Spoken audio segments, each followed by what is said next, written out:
Sorry, guys. This is the second recording where I want to talk to you about why you should not meditate without God, basically.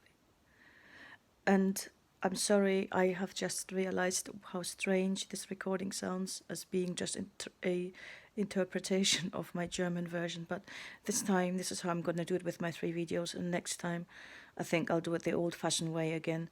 Write down phrases or catchwords and then speak all the recordings from scratch. But this time, forgive me for my strange way of speaking. So here it goes. So now I will tell you a few experiences, how it was with me when I meditated without God. I'm telling you, I had started meditating when I was 21. I because I did Japan studies, I got interested in Buddhism, and I had the wish to meditate. Back then, my grandma bought me books about Zen meditation, so I had hoped that I would change through my life experiences, well, or how I understood life. I became outwardly very, very hard and rigid, but inside I was very soft and loving, and I wanted to live a life in which I serve other people and help them. But outside, I had a big shell around me, which came from my egotistical ways of being. I tried to achieve things in life. Or, yes, I have used or needed other people for my own ways of wanting to, how I wanted to live. And I didn't have the energy to give back to people, but I took energy from people because of how I wanted to live. Um, I wanted to become independent. I didn't want to live with other blind people in a blind people's institution. But all of that way of wanting to live independently, for me, that meant, yeah, I basically had an outer shell, and inwardly, my soft core was wanting to come out, but couldn't.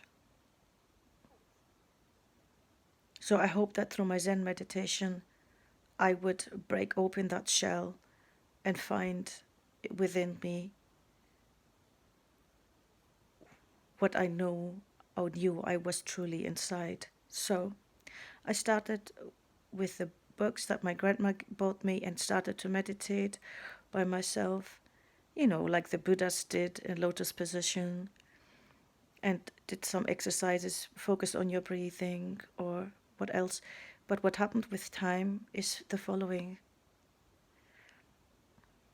Instead of my mind becoming wider and opener, more open, in my head, everything became more narrow and tight. I cannot describe in another way because, one says empty your mind or um, let go of your thoughts, but or anger. In Buddhism they say you mustn't be angry because it's not good for you and blah blah blah. So all of those things like anger and bad thoughts, I just kind of stuffed into a niche. And when memories came from childhood stuff, they came through my head, but nothing happened to them.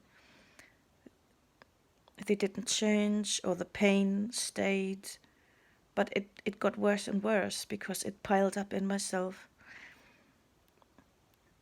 And so at some point when I lived in Japan and I spent time in Zen monasteries, I sometimes sat meditating all by myself, and I had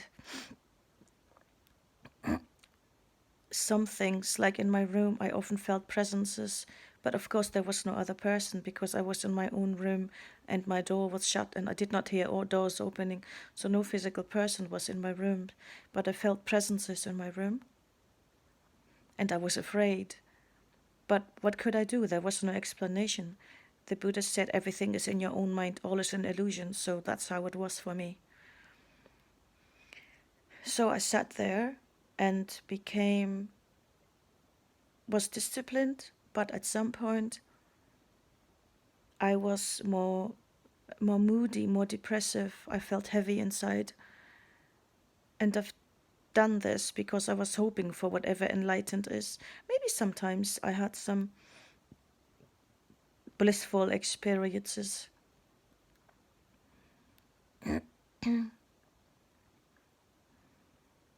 You know, sometimes maybe I had, yeah, some ecstatic experiences, or maybe even little insights into things. Like there is more than us, our in our physical bodies, but that was all. And just as I said, I wasn't really feeling better or changing. Maybe some things in me got worse because I locked them up. At some point, when I was when I was engaged in Tibetan Buddhism, one meditates on certain deities which you have imagined. They were supposed to represent our emotions, love, or compassion, or the negative emotions. But with those you so-called worked,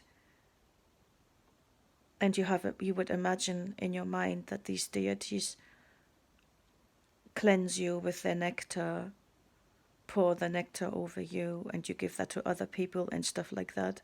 I don't really want to explain too much about it. So you have imagined the lamas, which are in the lineage of transmission the Buddha's teachings, but all of these things you have only imagined, but they were not really there.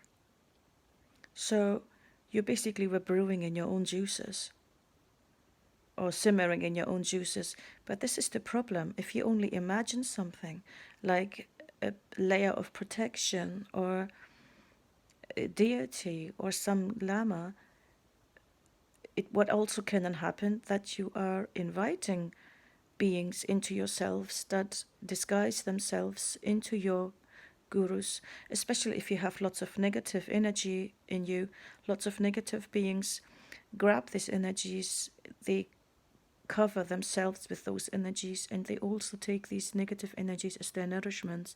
You can imagine let's just call them negative beings, are like flies that feed on feces. So too, these negative beings feed on your negative emotions, and if you have not got them transformed, they have a feast.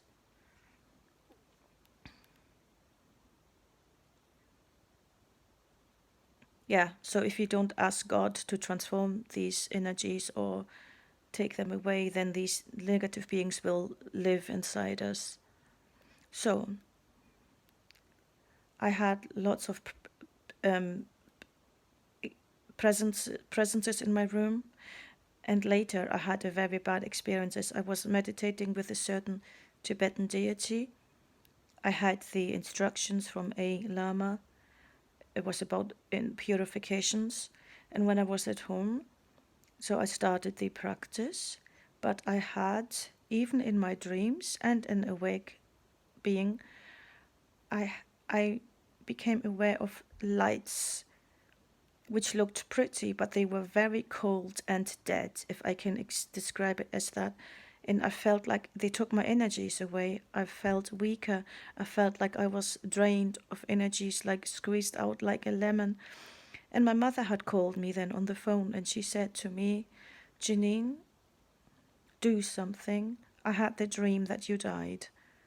I dreamt that same dream 3 times.